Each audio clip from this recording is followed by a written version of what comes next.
আজকে তোমাদের সঙ্গে শেয়ার করব গাজরের হালুয়া। প্রথমে গাজরগুলোকে আমি খোসা ছাড়িয়ে ছোট ছোট করে কেটে প্রেসার কুকারে একটাই সিটি দিয়ে নিলাম। তাতে করে গাজরগুলো হালকা নরম হয়েছে। এরপর একটা কুড়ুনির সাহায্যে গাজরগুলোকে আমি ভালোভাবে কুড়িয়ে নিচ্ছি। এইভাবে কুড়োলে কিন্তু হাতেও কম লাগে আর তাড়াতাড়ি কুড়োনো যায়।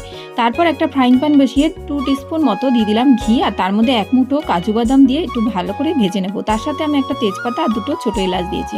এরপর গাজরগুলো দিয়ে এটাকে খুব ভালোভাবে ঘিয়ের সাথে ভেজে নিতে হবে। ভাজা হয়ে গেলে আমি এর মধ্যে দিয়ে দেবো 1 কাপ পরিমাণ লিকুইড দুধ। তোমরা চাইলে গুঁড়ো দুধও গুলে দিতে পারো। তারপর স্বাদ মতো দিয়ে দিলাম এখানে চিনি। সব দিয়ে ভালোভাবে এটাকে নাড়াচাড়া করতে হবে। মাঝে মাঝে নাড়তে হবে যাতে তলাটা লেগে না যায়। ওপর থেকে একটু খোয়া ক্ষীরও আমি দিয়ে দিচ্ছি, তাতে কিন্তু স্বাদটা দারুণ হয়। তারপর একদমই শুকনো করে নিচ্ছি। দেখো একদমই শুকিয়ে গেছে। ওপর থেকে একটু ঘি দিয়ে কিছুক্ষণ স্ট্যান্ডিং টাইমে রেখে পরিবেশন করে দেখাচ্ছি গাজরের হালুয়া। আর ওপর থেকে আমি একটু খোয়া ক্ষীরও দিয়ে দেবো গার্নিশিংয়ের জন্য। কেমন লাগলো অবশ্যই কিন্তু আমাকে জানিও। ভালো লাগলে লাইক, শেয়ার এবং সাবস্ক্রাইব করে নিও।